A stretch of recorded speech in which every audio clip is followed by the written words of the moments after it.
नमस्कार मित्रों, गुरुकुल की इस व्याख्यानमाला में आप सब लोगों का स्वागत है। मैं डॉक्टर पंकज कुमार मिश्र आप लोगों के सामने मृच्छकटिकम लेकर के उपस्थित हूँ।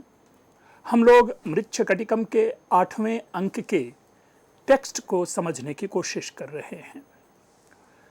पुष्पकरंडक उद्यान में विट और शकार चेट, जिसका नाम स्थावरक है, उनकी गाड़ी की प्रतीक्षा कर रहे हैं। काफी प्रतीक्षा करते करते दोपहर हो गया है। शकार का जो पेशेंस है, शकार का धैर्य मानो टूटता जा रहा है और उसी धैर्य को एक तरह से मरहम पट्टी करने के लिए विट उसको कहता है कि कई सारे कारण हो सकते हैं कि चेट को रास्ते में विलंब हो गया है गाड़ी लाने में, वो आ रहा होगा। और इसी क्रम में, इसी विवरण के क्रम में, इसी वर्णन के क्रम में जो नाटककार हैं उनको एक अवसर मिलता है, उनको एक मौका मिलता है कि वो प्रकृति वर्णन कर पा रहे हैं। एक स्वाभाविक प्रकृति है, चिलचिलाती धूप है।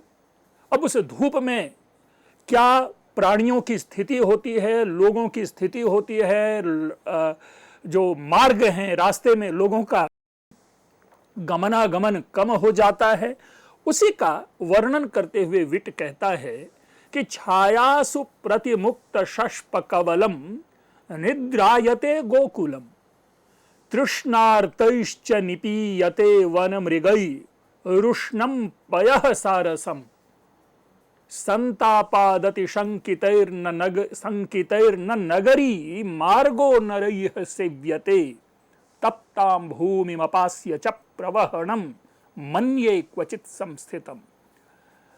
एक एक पंक्ति को लेते हैं और कहते हैं कि छायासु यानी पेड़ों की छाया में, प्रतिमुक्त शष्प कवलम, शष्प जो घास कहते हैं, दूब कहते हैं, जिसे चरते हैं जानवर आदि, तो कहते हैं कि गोकुलम अर्थात गाय बैल आदि उस घास के कौर को छोड़ करके, अर्थात अपने नित्य प्रति के भोजन का परित्याग करके पेड़ों की छाया में निद्रायते, नींद ले रहे हैं।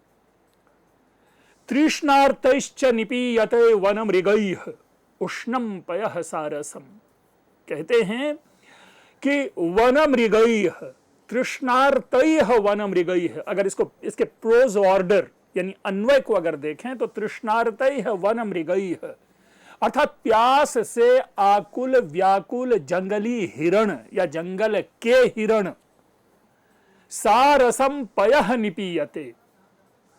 अब देखिए यहां पर क्या है कि उसी गर्म पानी को, जो सारसम शब्द हो गया सरोवर के पानी को पी रहे हैं। उष्णम पयः सारसम, सारसम शब्द का यहां पर देखेंगे कि यह वस्तुतः सरह शब्द है, सरस जिसका अर्थ होता है सरोवर।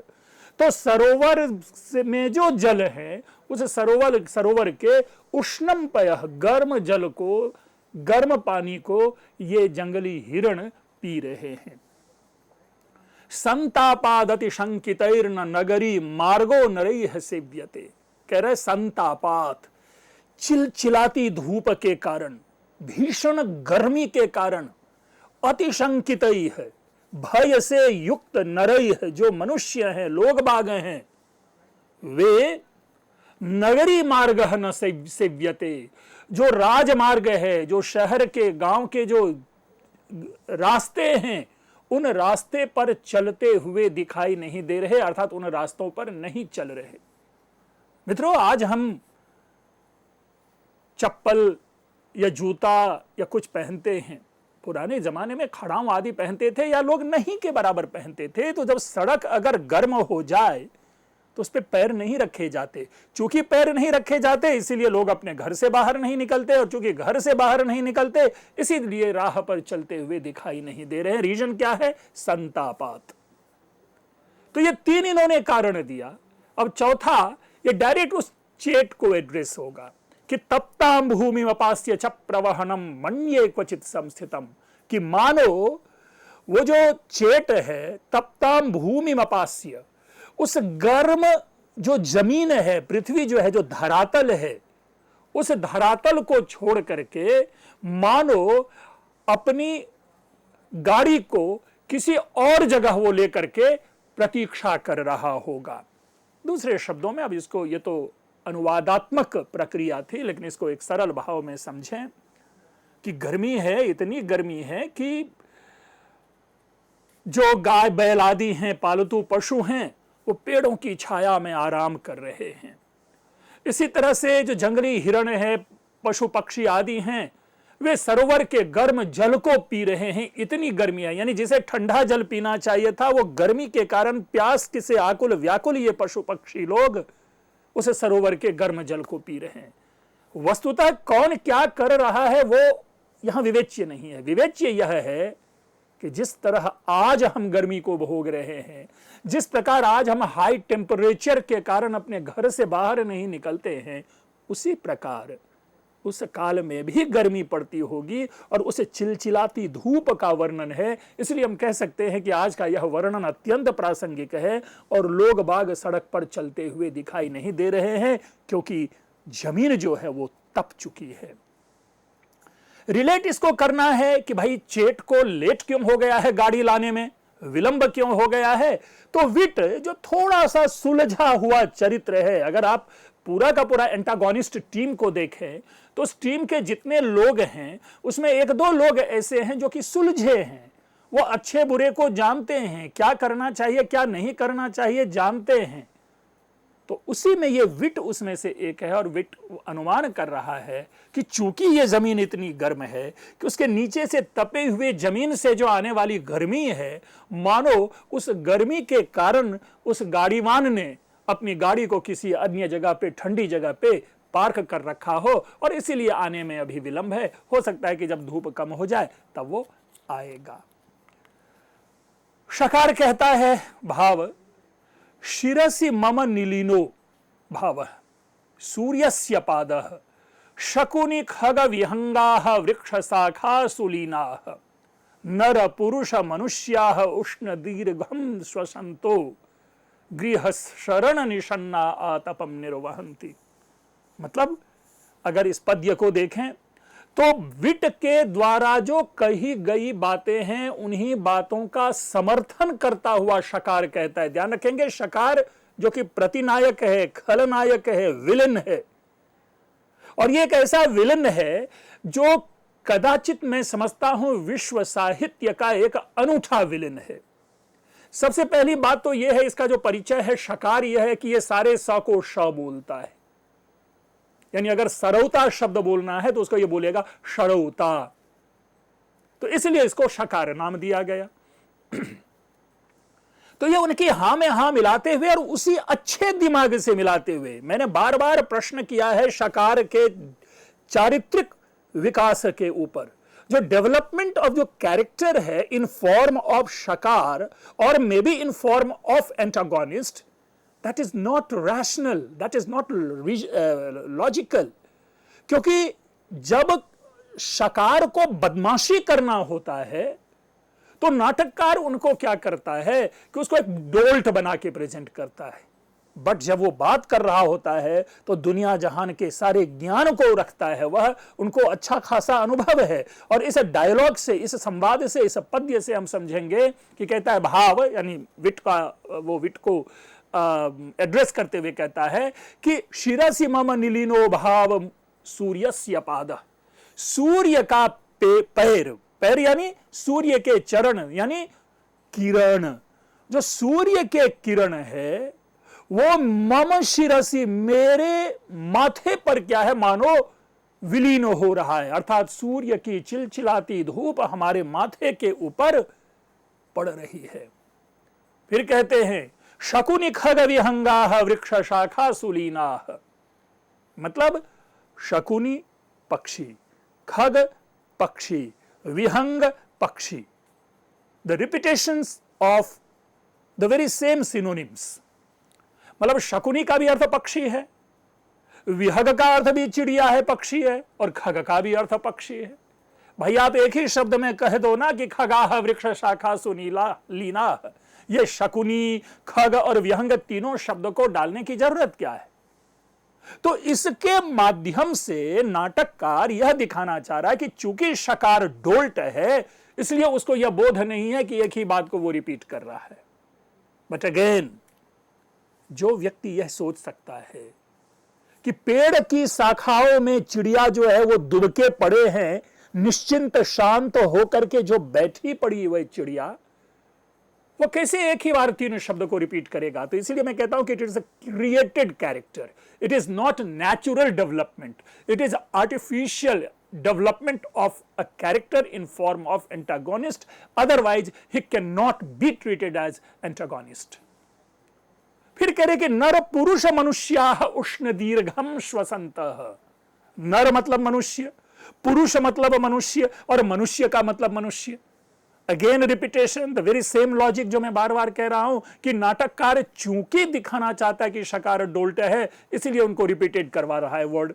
मित्रों, हम आप भी जब सामान्य रूप से हिंदी भाषा लिखते हैं तो कह बैठते हैं कि आज ग्रीष्मावकाश की छुट्टी हुई, और टीचर उस वाक्य को गलत कर देता है। क्यों? क्योंकि ग्रीष्मावकाश ऑलरेडी अवकाश का मतलब छुट्टी है, तो फिर आगे छुट्टी शब्द क्यों लिख रहे हो? या तो लिखो कि गर्मी की छुट्टी हुई, या कहो कि ग्रीष्मावकाश हुआ। तो रिपीट नहीं करना चाहिए, लेकिन बार बार अगेन एंड अगेन वह शकार रिपीट कर रहा है, इसलिए कि नाटककार उसे दिखाना चाहता है कि दैट पर्सन इज टोटली डोल्ट, मूर्ख है, दिमाग नहीं है, बुद्धि नहीं है। तो कहते हैं कि मनुष्य उष्ण दीर्घम श्वसन्तः, गर्म सांस, लंबी लंबी गर्म सांस लेते हुए। अब यहां देख लीजिए, जिसको हम आम भाषा में कहते हैं हांफते हुए। गृह शरण निषन्नाः, गृह फिर घर, शरण का भी अर्थ घर, और निषन्न भी वही, आश्रय। यानी घर में बैठे हुए जो मनुष्य है वो लंबी लंबी गर्म सांस लेते हुए आतपम निर्वहंती, धूप के छटने का इंतजार कर रहे हैं। अर्थात हे विट, तुमने जो कहा कि ऐसी गर्मी पड़ रही है, मैं तुम्हारी बात से सहमति रखता हूं। लेकिन फिर कहता है, अब ये सारी बातें हो गई, फिर इसको दौरा पड़ रहा है कि भाव अद्यापि स चेतो नागच्छति, यानी अभी तक वो चेट जो है नहीं आया है।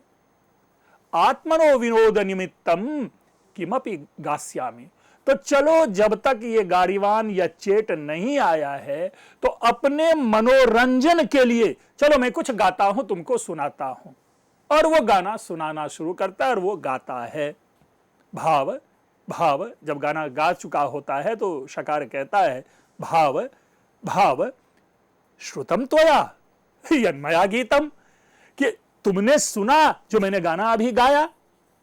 भाई हर इंसान को होता है कि अगर वो कुछ लोगों के सामने करता है तो उसकी प्रशंसा मिले, तो अगेन शकार इज फिशिंग फॉर प्रेज, वो प्रशंसा के लिए एक उसके मुंह में जैसे कहते हैं ना उंगली डाल करके निकालना। विटह कहता है किमुच्यते, अरे भाई आप ये क्या पूछ रहे हो, आप तो गंधर्वो भवान, आप तो साक्षात गंधर्व हैं। अब ये गंधर्व क्या है? गंधर्व यक्ष, किन्नर, सिद्ध आदि इस तरह के किरात, ये ट्राइब्स होते हैं। खास करके महाकवि कालिदास ने कुमार संभवम के प्रथम सर्ग में ऐसे ट्राइब्स का काफी लंबा चौड़ा विश्लेषण दिया है। तो ये जो गंधर्व है, ये इनका स्पेशल क्वालिफिकेशन है कि वो गाता बहुत अच्छा है। तो जब कहा कि गंधर्वो भवान, तो इसका सामान्य अर्थ यह हम लेंगे कि हे शकार, आप गाने में महान हैं, गंधर्व के समान हैं, अर्थात एकदम निपुण गायक हैं। शकार कहता है कथम गंधर्वो न भविष्यामि, तो मैं कैसे एक अच्छा गायक नहीं होऊंगा? क्यों नहीं होऊंगा? क्योंकि हिंगुज्वला जीरक भद्र मुस्ता वचाया ग्रंथि सगुड़ा जशुंठी ऐशा मया सेविता गंध युक्ति कथम नाहम मधुर स्वर इति। देखिए मित्रों, आज जो हम अपने किचन में जिन शब्दों, जिन जिन मसालों को यूज करते हैं, पुराने जमाने में उन मसालों का यही नाम था। देखिए कह रहा है हिंगु ज्वला, हींग, हम लोग हींग प्रयोग करते हैं, तो देखिए कहते हैं कि हिंगु ज्वला अर्थात जो सफेद हींग है, और जीरक भद्र मुस्ता, जीरक यानी जीरा, जो छौंका डालते हैं जीरा से, वो जो जीरा, जो सुंदर जीरे के मोथे, वचायाह ग्रंथि है, वचा भी है किसी प्रकार का है, उसकी गांठ, और सगुड़ा च शुंठी, गुड़ युक्त, मिठास युक्त सोंठ। देखिए आज भी इसी शब्द में हम उनको लाते हैं, आज भी इन्हीं शब्दों का प्रयोग करते हैं, जिन शब्दों का प्रयोग आज से 1500 वर्ष पहले हम लोग किया करते थे। हींग, जीरा, सौंठ, गुड़, सारे प्रयोग देखिए नाटककार ने उस काल को, उस समाज को, उस समय के रसोई घर को हमारे सामने उपस्थित करके रख दिया है, और कहते हैं कि हींग, जीरा, वचा और शुंठी मिला करके, मैंने इन गंधों को मिला करके पान किया है, खाया है, पिया है, यानी ऐशा मया सेविता गंध युक्ति ही, यानी गंधों से युक्त जो ये सारी चीजें हैं उनका मैंने सेवन किया है, खाया है, पिया है। और अगर मैंने ऐसा किया है तो कथम ना हम मधुर स्वर इति, तो मेरा जो स्वर है वो क्यों नहीं अच्छा होगा। अब यहां पर दो बातें निकलती है। पहली बात तो यह निकलती है कि शकार के अनुसार इन चीजों के खाने से गला साफ होता है, आवाज अच्छी निकलती है। यानी आप हींग, जीरा, वचा की गांठ, उसके बाद शुंठी, सोंठ, ये सारा आप नित्य प्रति खाएंगे तो आवाज अच्छी होती है। लेकिन at the very same time अगर शकार को हम डोल्ट मान लेते हैं तो हम ये कहेंगे देखो ये कैसी उलझलूल बात कर रहा है, और कर रहा है उलझलूल बात ही, क्योंकि this repetition of the very same ideas इसके नेक्स्ट बाद आएगा, उसमें भी इसी तरह की बात वो कहता सुना जाएगा। यानी अगर मैंने ये खाया है, ये पिया है, ये पान किया है तो मेरी आवाज अच्छी क्यों नहीं होगी, मैं क्यों नहीं गंधर्व कहलाऊंगा, मैं क्यों नहीं अच्छा गायक माना जाऊंगा। भाव पुनरपि तावत् गास्यामि। अब क्या होता है, ये मानवीय स्वभाव है, ये सामान्य और सहज मनोविज्ञान है कि व्यक्ति जब एक बार किसी से प्रशंसा सुन लेता है तो चाहता है कि बार बार वो मेरी प्रशंसा करे, और जिस विषय की प्रशंसा की जाती है उस विषय को पुनः पुनः वो एग्जिबिट करना चाहता है। शकार की भी इच्छा होती है कि मैं फिर गाऊं। भाव पुनरपि तावत् गास्यामि, मैं गाना चाहता हूं, मैं फिर गाऊंगा, और फिर वो गाना शुरू करता है। फिर पूछता है भाव श्रुतम यन्मया गीतम, भाई आपने सुना जो मैंने गाया। विट भी कहेगा कि मुच्यते गंधर्वो भवान, कि भाई आप क्या कह रहे हैं, भाई आप तो साक्षात गंधर्व हैं, आप तो महान गायक हैं। फिर शकार कहेगा कि कथम गंधर्वो न भवामी, मैं कैसे गंधर्व नहीं होऊंगा। तो आगे देखिए फिर वो अपना लॉजिक देता है कि हिंगुज्वलम दत्त मरीच चूर्णम व्याघारितम तैल घृतेन मिश्रम भुक्तम मया पार भृतीयमांसम कथम नाहम मधुरस्वर इति। हिंगुज्वलम इससे पहले भी शब्द आ चुका है, यानी हींग, जो सफेद हींग है उसे हींग से मिश्रित। दत्त मरीच चूर्णम, मरीच गोल मिर्च जिसे कहते हैं, पेपर है ना, गोल गोल काला मिर्च जिसे कहते हैं, उनके चूर्ण को, यानी आज भी देखिए लोग चूने उसको पीस करके डालते हैं, पुराने जमाने में भी इस मरीच को पीस करके उपयोग में लाया जाता होगा। तो दत्त मरीच चूर्णम, मरीच के पाउडर से मिला हुआ, और तैल घृतेन मिश्रम, तैल घृतेन तेल और घी से मिला हुआ, व्याघारितम। अब देखिए व्याघारितम शब्द तो यद्यपि यह संस्कृत शब्द है, लेकिन किस प्रकार लोक जीवन में इस व्याघारित शब्द का हिंदी प्रयोग है, जिसको हम बघारना कहते हैं।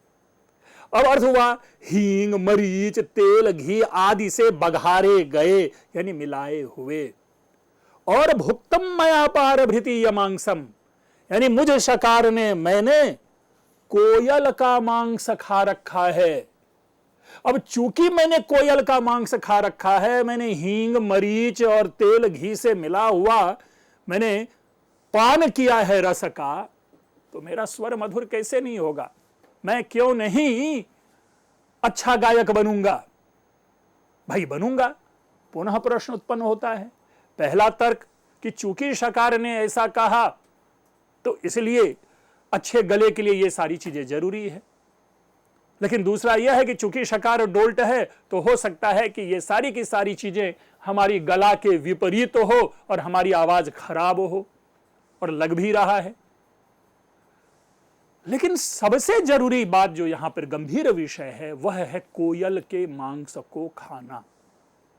क्या आज तो कम से कम नहीं देखा जाता है कि या सुना जाता है कि लोग कोयल के ही मांस खाते हैं, लेकिन पुराने जमाने में जिस प्रकार यहां पर लिखा हुआ है कि पारभृतीय मांसम मया भुक्तम, यानी कोयल के मांस को मैंने खाया है, और चूंकि मैंने कोयल का मांस खाया है और चूंकि कोयल की आवाज बड़ी अच्छी होती है, इसलिए कोयल को साक्षात मैंने अपने भीतर डाल लिया है, तो मेरी आवाज अच्छी क्यों नहीं होगी, यह तो एक विषय बना।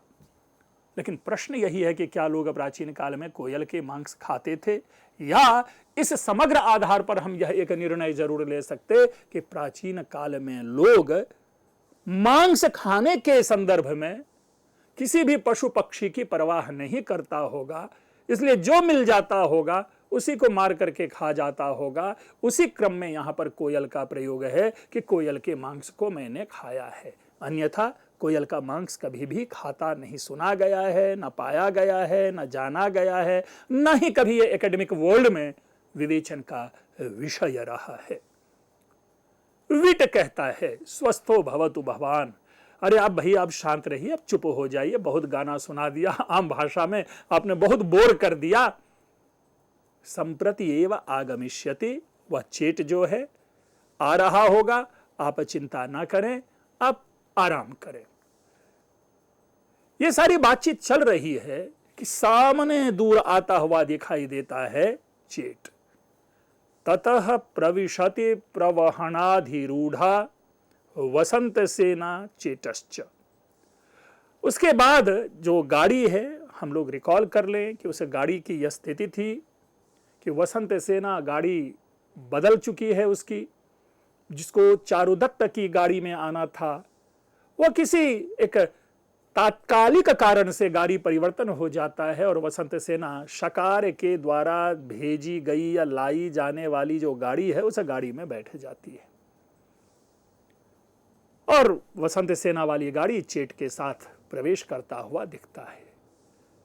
अब चेट बेचारा, उसके हृदय की धड़कन जो है तेज है, क्यों?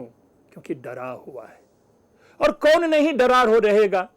सामान्य भी अगर अच्छा भी मालिक होता है तो मालिक के अंदर कार्य करने वाला सेवक यदि किसी कार्य में विलंब हो जाता है तो उनको भी स्वाभाविक भय उत्पन्न होता है, डर होता है कि सर क्या कहेंगे, मालिक क्या कहेंगे। लेकिन यहां तो शकार ही उसका मालिक है, जो शकार किसी का नहीं है, वो विलन है, वो किसी पर दयालु नहीं है। तो स्वाभाविक है चेट का जो भय है वो भय उत्पन्न होता है, और चेट एक्सेप्ट करता है कि भीतः खलु अहम, मैं डरा हुआ हूं। माध्यहनिकः सूर्य, सूर्य जो है माथे पे चढ़ आया है, दोपहर में सूर्य है। नेदानीम कुपितो राजश्याल संस्थान को भविष्यति, बस मैं केवल यही उम्मीद कर रहा हूं कि मेरे जो स्वामी, वो जो राजा का साला संस्थानक है अर्थात शकार है, वो मेरे पर गुस्सा ना कर रहे हों। तत्वरितम वहामी, इसलिए जल्दी जल्दी जल्दी गाड़ी को मैं ले चलता हूं। और वो गाड़ी को इशारा करता है कि यातम गावो यातम, चल रे बैल, चल रे बैल, चल चल।